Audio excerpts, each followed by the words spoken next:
Welcome back, everybody. It's been a while, but we're here again with the GSC Invitational, and I'm a little late with making a recording for week 5 due to some delays and some activity issues, not just including myself, but also the players missing scheduled times. But it's mostly my fault that you aren't seeing, you haven't seen a game until whenever it is this video is going to be uploaded. But I do want to give a quick thank you to those of you that have been donating up until now. I don't expect to make a thank you, but I will in every following video, but I will certainly from here on mention them in the description. So thank you so far, Rezzo, Kollin, well, myself, I also donated, and an anonymous, as well as Cifaretto, Trevelion, and Nelson Daly, because currently, as things stand, we are at 325 with this prize pool, making this currently the highest paying GSC event out there. Now, we have Starmaster and Dice. If you remember, Starmaster faced off against Fomg, and Dice faced off against Cifaretto. Both were very exciting matchups from last week. So, I hope that you guys will enjoy, and we're going to see what's going to happen, who's going to get eliminated here. So starting off, we do see T-Tar versus what we can assume might be Miracleberry Cloister, and yes, it is because there's no lefties recovery. T-Tar being pretty common, I guess. A little bit more common than I expect. It doesn't exactly have an amazing matchup versus Curse EQ Lax, and doesn't have an amazing matchup against Cloister or against Zapdos. I mean, you wouldn't necessarily want your T-Tar taking Thunder turn 1, so it's very interesting to see T-Tar in the lead position. It's not wrong, but it's interesting. Starm is going to either boom or get those spikes. Yes, it will come at the cost of the spiker due to a crit there, but we do see, and this could explain why you would go with lead T-Tar, a Steelix, because this will be the primary Lax answer, so you're a little less afraid of throwing T-Tar in against Zapdos in the lead position. It's more of an offensive T-Tar. In comes the Snorlax from Starmaster, and Dice reveals to have, I believe, Hidden Power and Thunder Wave. So T-Wave's a nice little tool you can use to slow down Lax. Golem's going to come in here, and Golem may take some damage. No. Starmaster is going to go for a very sneaky rapid spin. Now, normally that wouldn't work, or it's very risky to switch Gengar in on Golem, as Golem can OHKO it, but considering Starmaster looked like he could have gone for EQ, it was a pretty good call. And he put this Lax to sleep. It reveals to be Sleep Talk, could be Sleep Talk EQ. Goes for a second Sleep Talk, but wakes up that turn, so that doesn't do anything. And there's the offensive set. We see Dynamic Punch on the T-Tar with a whopping 130 base attack. That's going to deal a lot. Look at that. Jesus, I didn't mean that much. Okay, crit. And the T-Tar probably is also packing EQ or Surf or Crunch. Okay, we saw that earlier. So Crunch deals a nice amount to the Golem, and Starmaster's okay with forfeiting the spikes now, as the Golem is gone, the Lax is gone. There isn't really too much to gain from the spikes anymore. Star did lose his Zap, but managed to put Dice's Zap to sleep. It's not Sleep Talk. So right now it's looking pretty good for Starmaster. He's going to go to T-Tar. Could be a little risky. Takes a Thunder, but is just out of range, so it can trap this Gengar potentially. He's going to go for a Crunch instead, dealing some nice damage on the Cloy, but mind you, with the T-Tar being paralyzed, that's very scary. Jinx is coming in, so a lot of back and forth. It's really anybody's game at this point, but I would give the favor to Dice here just for how Small adaptations have been playing in its favor.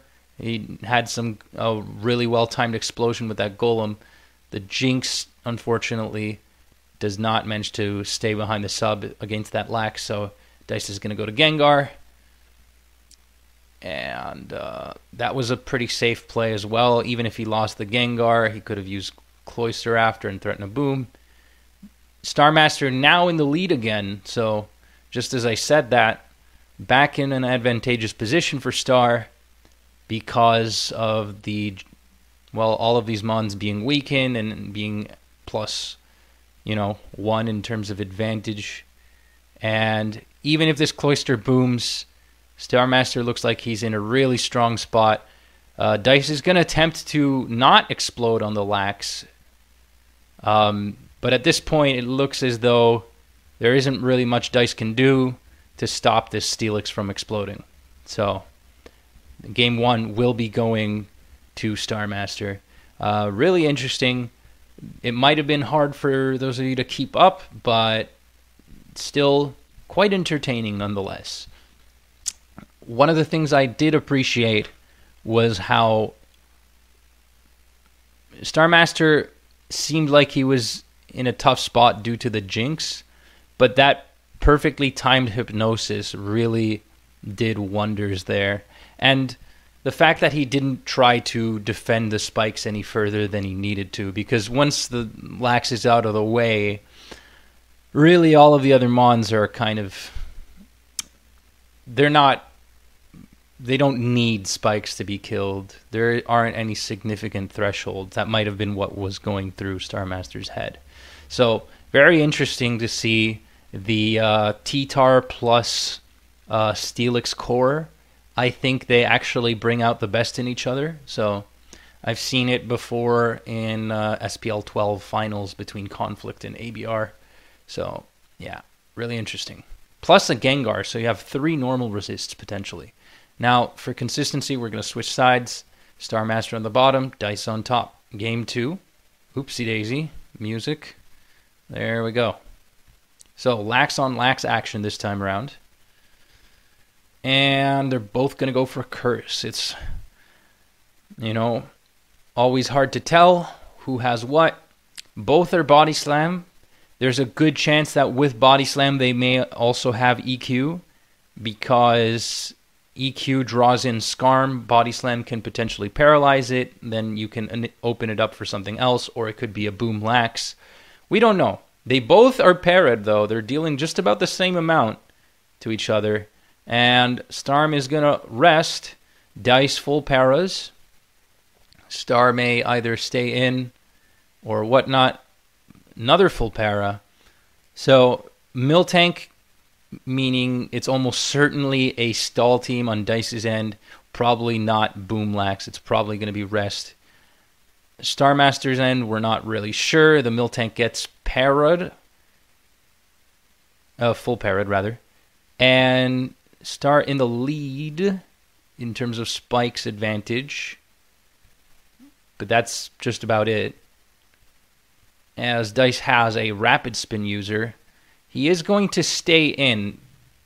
Puts the Cloyster on the timer. Pressures it with Surf. It did reveal rapid spin, so each turn, both Cloysters are going to take damage, but Dice's Cloyster is at a disadvantage. And Star brings in the Golem. Doesn't really scout for HP water, but maybe that's not necessarily a poor in judgment. I'm going to give the benefit of the doubt here, say that a team like Dice's could have a pretty hard time against Executor. So, having HP Ice seems like it would make more sense. Anyways, back to us. We do see something interesting here. We got Raikou, and with Dice's weakened Lax, it's hard to switch in that Lax with the spikes on the field as well. Star is going to do a great job at maintaining the spikes, though he does invite in Marowak. So he's going to go for Hidden Power and, loses Raikou, but there's Zapdos. Yep. You see Raikou, Cloyster, Golem.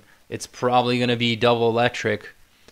And so that actually helped out Star a bit. He can maintain the spikes. He has a threatening Zapdos now, T-bolting on the other Zapdos. Marowak comes in fine, but it's still going to take damage, dies to Hidden Power, and one of the main threats on Dice's team and win conditions at that has been averted.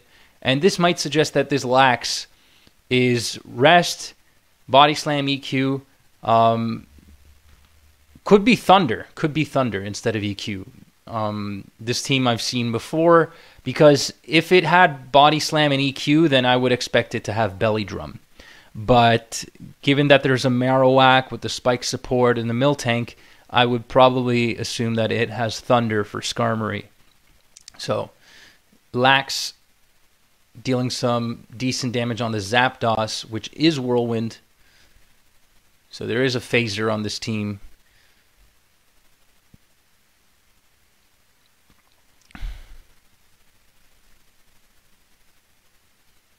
Ooh, okay. So two Lax checks and a secondary phaser, so that's interesting. The Umbreon is also interesting from Starms, and it does have Mean Look and Baton Pass.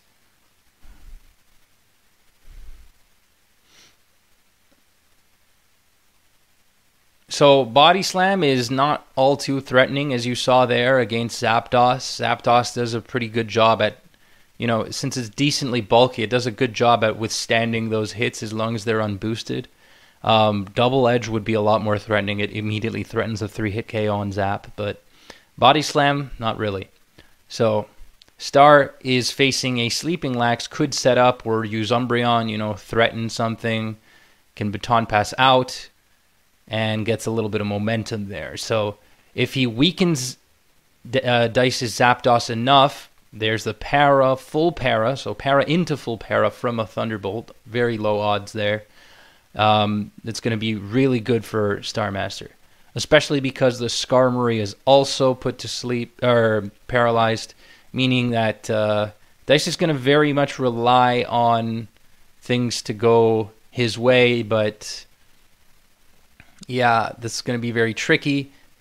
He does successfully manage to phase, but a full para could have been a big problem there. And as you see, Starmaster is just in this really, really good spot. Dice doesn't really have an opportunity, an opening to bring in Cloyster, get spikes of his own. And the Miltank is also at risk. There's Zap. Zap gets full para'd, but it's Rest Talk, so a lot safer. There, deals some nice damage to the Lax, and really, the more he can force this Lax to rest, the better. He's going to burn a turn, knowing that the Lax won't wake up. And he does still have Golem, he still has Umbreon. The Umbreon could have Charm, we're not sure. He's going to double back, try to threaten Zapdos here. And finally, in comes Cloyster from Dice's end. But it gets paralyzed. My oh my. Successfully spins away the spikes. So that's a little bit of leeway there. Oh, okay. So Miltank is going to heal Bell here, without a shadow of a doubt. Now, all of the status inflicted on Dice's team has been cured. That doesn't change the fact that this Cloyster is going to perish quite soon. It dies to a Surf. And next time Starmaster's Cloyster comes in, it's going to get spikes for, free. Umbreon can trap the Lax. Or just click Baton Pass. Goes for Charm. Makes sense.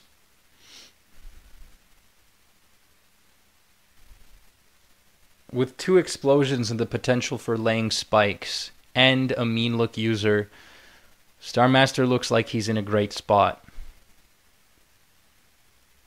Uses Rest. there really isn't that much pressure from Dice's end because the Marowak went away quite soon. Same as before, rinse and repeat. Can go for Charm, weaken the Lax. Nice crit there, but no para. Dice is going to go to Zapdos as Umbreon uses Moonlight, revealing what I believe to be the last move, yes. And we still have yet to see what set this Lax is. Is it Mono? Is it Lovely Kiss? Is it Thunder? EQ, Flamethrower? It could be anything. So, we don't know. Baton Pass and Spikes are here to stay. And now, this Cloyster is essentially a moderately decent special attacker that can explode any turn it likes. So very, very scary. We're gonna put this on. Okay.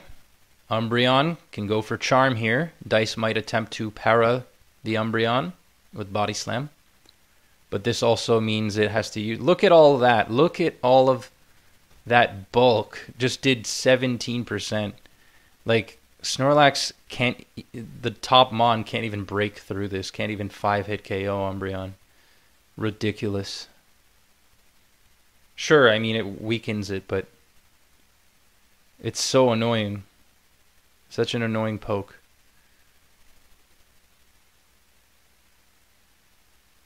There's a paralysis on the Zap once again.